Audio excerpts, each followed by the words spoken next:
बलकमा पुर्याउनु पर्ने भन्ने अलिक सहज हुन्छ भनेर अलिक बुझ्दै यो अब हाम्रो घर टर्निङै पुगेको छैन नि त बाटो त्यतापट्टि लानु हुँदैन त लग्यो लुम्सीले खान्छ ओइ हिँड नै अगाडि लुम्सीले सक्छ यता अब सर घर चाहिँ कता पऱ्यो उहाँको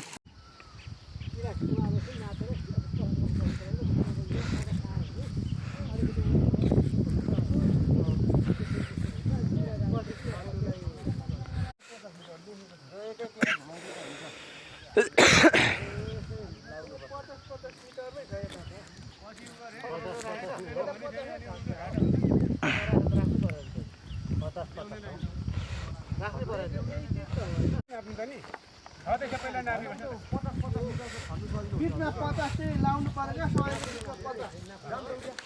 50